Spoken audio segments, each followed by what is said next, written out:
Hello guys, ayan, magandang gabi sa inyong lahat. Welcome back dito sa ating panibagong video.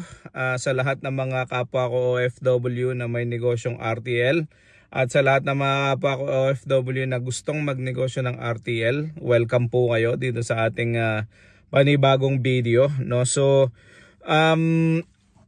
maiksi lang po na video to dahil gusto ko lang sa inyong bigyan kayo ng idea kung magkano yung puhunan sa 100 heads at magkano kinikita sa loob sa 100 heads at worth it ba na alagaan yung 100 heads, no? So ang lahat ng negosyo, sinasabi ko na sa inyo, ay worth it basta gusto nyo yung ginagawa nyo at saka kumikita tayo ng konti sa negosyo.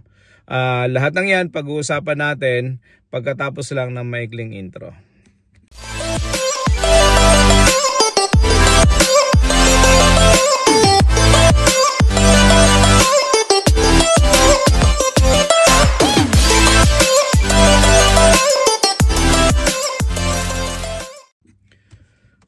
Okay guys, welcome back. Maraming salamat. So kung ikaw ay naghahanap ng information tungkol sa pagbili ng 100 heads, magkano puhunan, saan pwedeng bumili, magkano ang pwedeng kitain at magkano ang pwedeng tubuin, panoorin mo ang video na to hanggang sa dulo dahil pag-uusapan natin yung gastos at yung kikitain at saka saan ka pwedeng bumili ng RTL, no? So ayan, at also kung hindi ka pa nakasubscribe sa channel na to, please subscribe para na sa ganon ay palagi kang manonotify dito sa ating mga videos na ina-upload dito sa ating channel. So yun guys, maraming salamat pala sa lahat ng mga patuloy na sumusuporta at nanonood sa ating channel, no? So yun, maraming salamat sa inyo.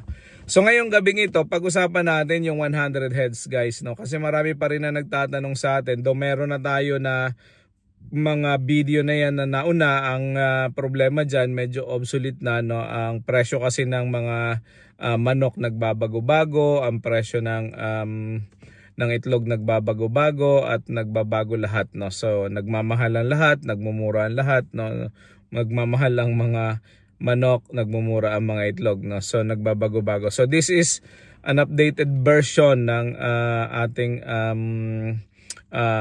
mga video na naginawa last time, no? So kung kayo ay itong hinahanap ay stay tuned lang kayo at panoorin nyo hanggang sa dulo ng video, no? So yun, maraming salamat. Anyway, so puntahan natin agad tong ating pag-uusapan. So kung kayo ay nasa parte lang ng Luzon, malapit kayo sa Luzon, ang presyohan ngayon ng manok guys ay nasa around 420 to up to 480.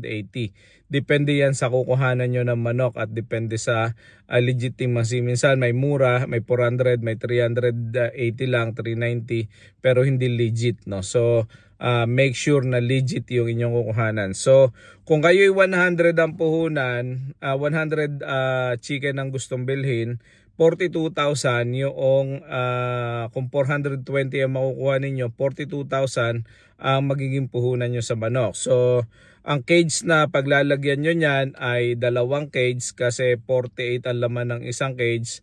So mga nasa around 7,800 ang isa na kulungan. So i-times mo yan sa 2, 15,600 plus yung 42,000 na puhunan mo sa manok, 57,000 ang magiging initial capital mo dito sa iyong mga manok na bibilhin. Provided na meron ka ng lalagyan, no? Meron ka ng maliit na poultry na pwede mong paglagyan.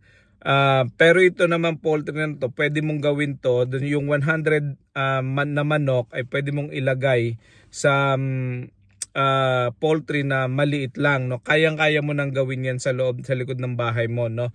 Kahit ang bubong lang yan ay pawid, ilang pirasong pawid o yung mga sira-sira mo ng yero, lumang yero, ilagay mo, o kahit trapal, pwede ng bubong yan, pwede na rin dingding yan ay kawayan na meron din lang sa mga likod natin, kalap, yung mga haligi, pwede na yan. So hindi ka nagagastos dyan actually dun sa, kung ikaw ay nasa bukid, kayang-kaya mo na yang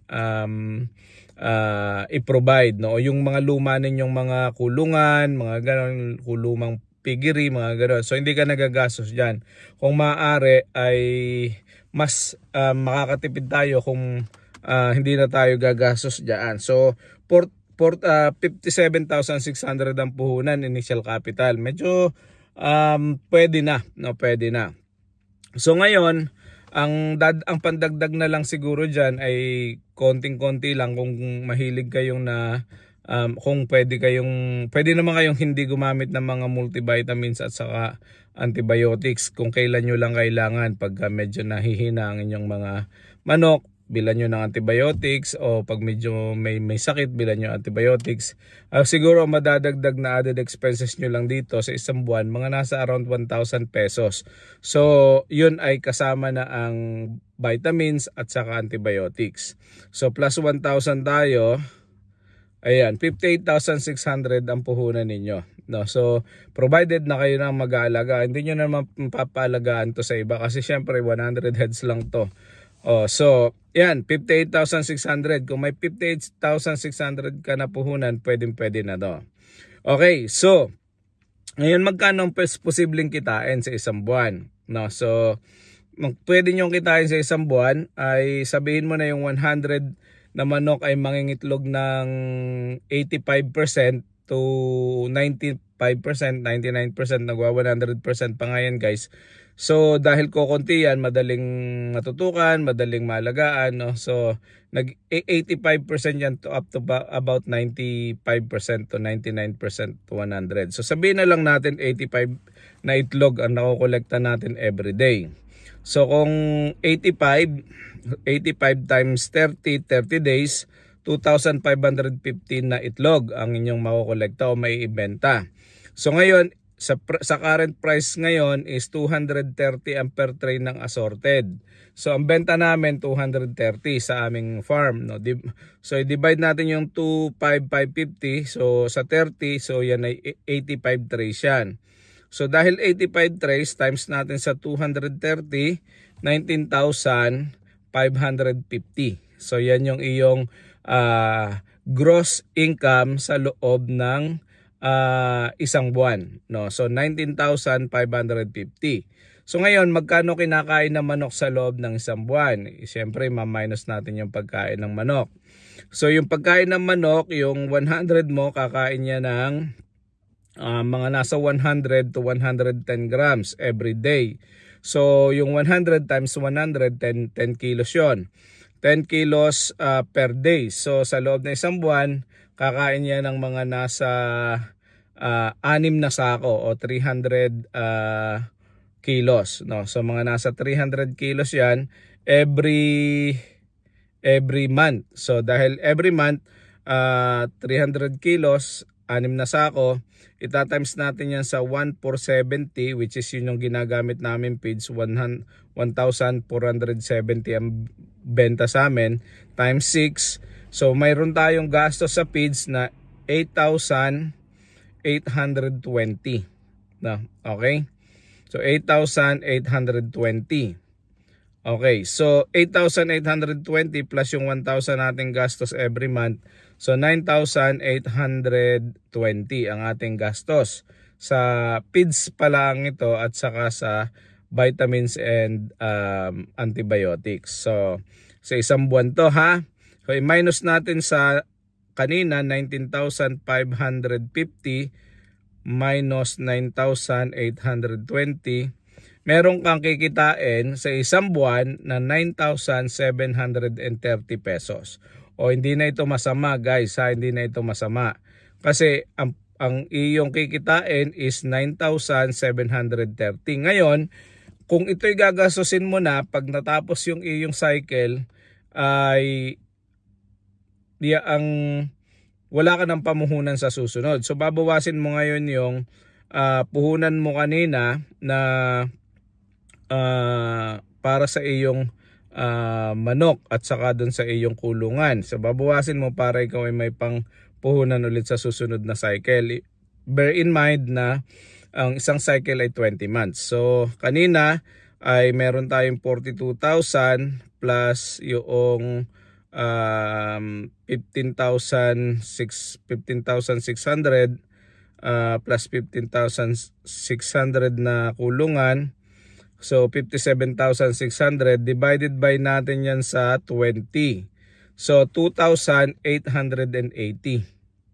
ang iyong kakaltasin, kasi sa isang buwan, sa loob ng 20 cycle, para mabawi mo yung puhunan, dapat kaltasin mo every month yung iyong puhunan initial capital na 2,880 every month. So kung babawasin mo yan, meron tayong 19,550 minus 9,820, 9,730 yung ating gross na profit, minus natin yung 2,800 pesos na capital outlay natin sa manok at sa ating cages para meron tayong pampuhunan ulit. Meron tayong tutubuin na 6,850. So 8,850 times mo dyan sa 20 months, meron kang 137,000 na tutubuin sa loob lamang ng 20 buwan. So isang cycle lang yan. Ngayon, ang maganda dito guys, so 137,000 na to, ang maganda dito, hindi lamang ito, posible na hindi lang ito yung iyong kikitain, kasi posible na mas malaki ang kikitain mo kung mag 90% yung iyong kita, at pagka o kaya mag 95%, mag 100%. Hindi lang din yon, kinwenta natin sa 230 ang per tray lang ng itlog, kasi yun ay ang parang retail price na yon, parang wholesale price na yon.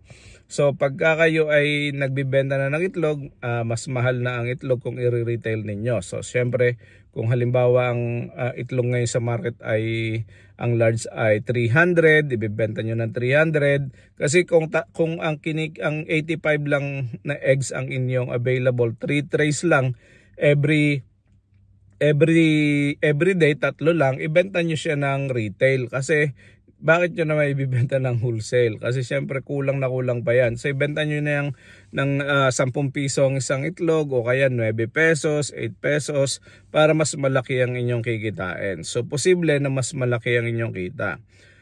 Meron lang tayong konti dito na posible na maging risk factor, no? May mortality ang manok pag hindi natin naalagaan ng ayos, pag hindi natin nababantayan ng maganda.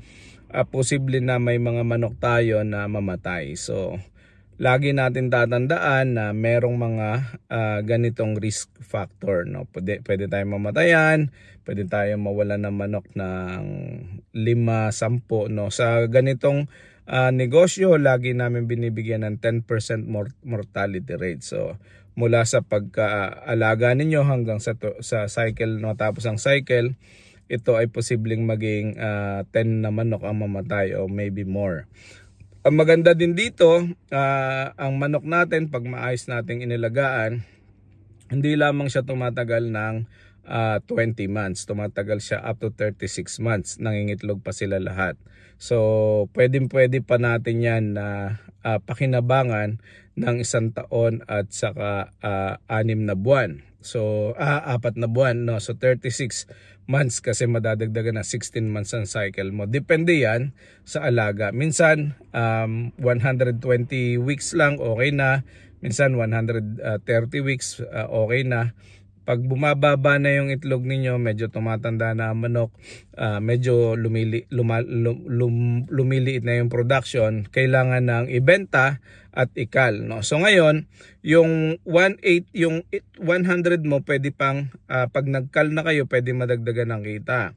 So yung halimbawa 90 na natira, provided na namatay yung 10, so meron kang 90 na tira na ikakal, times sa 120 pesos, another extra 10,000 on top of your profit yan. So kung 137,000 ang kikitain mo sa isang taon, plus 10,800, kikita ka ng 10,800 plus 137,000, ikaw ay kikita ng 147,800,000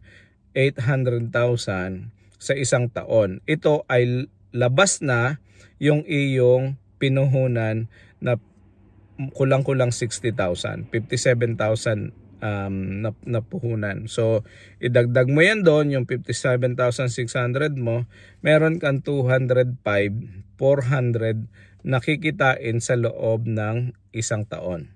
So itong kasama na dito yung puhunan mo sa 205, no? So pwedeng gawing negosyo yung iyong provided na hindi mo ginagastos ang iyong tubo at saka puhunan.